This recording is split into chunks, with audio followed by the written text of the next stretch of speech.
وادی دہشت ایپیسوڈ 4۔ چیخ کی آواز سنتے ہی ڈھانچہ فوراً پلنگ سے اٹھ کھڑا ہوا اور آہ بھر کر کہنے لگا، میری بیوی پر وہ ظالم ظلم کر رہا ہے، اسے اذیت دے رہا ہے۔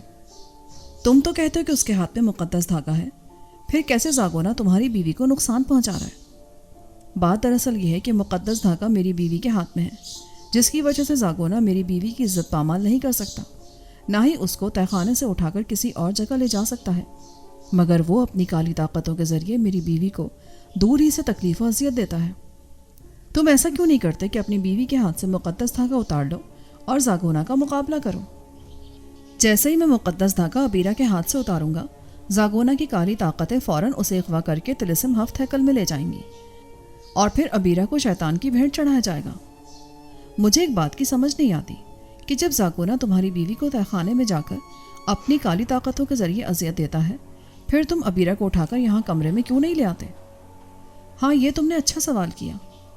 بات دراصل یہ ہے کہ ایسا کرنے کی میں نے بہت دفعہ کوشش کی، مگر جب بھی میں ابیرہ کو اٹھانے کی کوشش کرتا ہوں، میرے ہاتھ اس وقت غائب ہو جاتے ہیں۔ جب کوشش ترک کر دیتا ہوں تو ہاتھ دوبارہ نمودار ہو جاتے ہیں۔ پتہ نہیں یہ کیسا طلسمی راز ہے جو میں آج تک نہیں سمجھ سکا۔ ہاں، البتہ میری پراسرار طاقتیں مجھے یہ بتاتی ہیں کہ اگر میں نے ابیرہ کے ہاتھ سے مقدس دھاگا نکالا تو ابیرہ کو زاگونا کی کالی طاقتیں طلسم ہفت ہیکل یعنی شیطان کے موبد خانے میں پہنچا دیں گی۔ تم مجھے 7 دروازوں کے تہہ خانے میں لے چلو، میں نے اس ڈھانچے سے کہا۔ اچانک ایک دفعہ پھر گڑگڑاہٹ کی آواز سنائی دی اور ایک وحشتناک نسوانی چیخ گونجی، آؤ حسن، چلو، تم کو میں 7 دروازوں کے تہہ خانے میں لے چلوں، اب جو ہوگا دیکھا جائے گا۔ یہ کہہ کر ڈھانچہ پلنگ سے اترا اور کمرے سے باہر جانے لگا۔ میں بھی اس کی تقلید میں باہر جانے لگا۔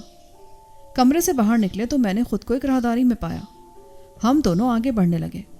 اس طرح ہم دونوں 7 دروازوں کے تہہ خانے میں پہنچ گئے۔ تہہ خانہ اگرچہ ہزاروں برس پرانا تھا، مگر میری حیرت کی انتہا نہ رہی کہ وہاں گرد و غبار نہیں تھا۔ تہہ خانے میں ایک تابوت پڑا تھا۔ ڈھانچہ تابوت کا ڈھکنا ہٹانے لگا۔ ڈھکنا ہٹتے ہی میں نے تابوت کے اندر جھانک کر دیکھا تو شدت حیرت سے میں اچھل پڑا، کیونکہ تابوت کے اندر میری بیوی نتاشا تھی۔ میں نے غور سے دیکھا تو واقعی تابوت کے اندر وہ نتاشا ہی تھی، جس نے قدیم زمانے کا بہت ہی خوبصورت اور قیمتی لباس پہن رکھا تھا۔ ایسا محسوس ہوتا تھا جیسے نتاشا سو رہی ہو۔ میں نے ڈھانچے کی طرف دیکھا۔ تم مجھے اپنی بیوی کو دکھانے لائے تھے، جو ہزاروں برس سے طلسم کی وجہ سے سو رہی ہے، اور بقول تمہارے زاگونا اپنی کالی طاقتوں کے ذریعے اسے اذیت دیتا رہتا ہے، پر یہ تو میری بیوی نتاشا ہے جو کہ وادی دہشت میں قید ہے، پھر یہ یہاں کیسے آ گئی؟ ڈھانچہ مجھے حیرت سے دیکھنے لگا۔ حسن شاہ، یہ تمہاری نہیں بلکہ میری بیوی ابیرہ ہے، تم ذرا اس کے ہاتھوں میں دیکھو۔ میں نے ابیرہ کے ہاتھوں کو دیکھا تو مجھے ابیرہ کے دائیں ہاتھ میں ایک کالا دھاگا نظر آیا۔ میں نے کہا، مگر ابیرہ کی شکل تو بالکل نتاشا سے ملتی ہے، یہ سب کیا اسرار ہے؟ ابھی میں نے اپنی بات مکمل ہی کی تھی کہ اچانک زوردار گڑگڑاہٹ کی آواز سنائی دی اور تہہ خانے میں گھٹا ٹوپ اندھیرا چھا گیا۔ مجھے ناطق کے ڈھانچے میں سے چیخنے کی آوازیں سنائی دی۔ میں نے تابوت میں جھانک کر دیکھا تو مجھے چمکتا ہوا دھاگا دکھائی دیا۔ اچانک مجھے ایسا محسوس ہوا جیسے کوئی میرے پیچھے ہے۔ میں نے مڑ کر دیکھا تو ایک انتہائی دہشتناک منظر میرا منتظر تھا۔ اب تہہ خانے میں دھیمی دھیمی روشنی تھی۔ میں نے دیکھا کہ ایک لمبا تڑنگا اور کالا بھجنگ آدمی، جس کی آنکھیں انگاروں کی مانند سرخ تھیں، یہ عفریت نما انسان زاگونا تھا۔ اس عفریت کے ہاتھوں میں ایک برہنہ عورت کا جسم تھا، جس کے شانوں سے گردن غائب تھی اور خون فرش پر ٹپک رہا تھا۔ اس عفریت کے ساتھ ایک انتہائی خوبصورت لڑکی کھڑی تھی۔ اچانک اس لڑکی کی زبان گز بھر لمبی ہونے لگی اور وہ فرش پر گرنے والا خون چاٹنے لگی۔ ایک اور ہوشربا منظر مجھے نظر آیا۔ میں نے دیکھا کہ تہہ خانے کے فرش پر انگارے جلنے لگے اور اس میں شہزادہ ناطق یعنی ڈھانچے کا وجود کئی زنجیروں میں بندھا ہوا نظر آیا، اور میرے دیکھتے ہی دیکھتے ڈھانچے کا وجود ان انگاروں پر لٹا دیا گیا۔ ڈھانچے کے منہ سے بھیانک چیخیں بلند ہونے لگی۔ اچانک ایک اور دل دہلا دینے والا منظر نمودار ہوا۔ تہہ خانے میں 7 بھیانک قسم کے خوفناک کٹے ہوئے سر نمودار ہوئے، جن کی گردنوں سے سرخ کے بجائے کالے رنگ کا خون ٹپک رہا تھا۔ ان کے کان بے حد لمبے تھے۔ گویا رگھو داس اور زاگونا کے 7 شیطانی چہروں میں تھوڑا بہت فرق تھا۔ پھر اچانک 7 دروازوں کے اس پراسرار تہہ خانے میں ایک اور ہیبتناک منظر میں نے دیکھا کہ عفریت نما انسان نے منہ ہی منہ میں کچھ پڑھ کر پھونک ماری۔ اچانک گڑگڑاہٹ کی آواز سنائی دی تو تہہ خانہ مجھے ہلتا ہوا محسوس ہوا۔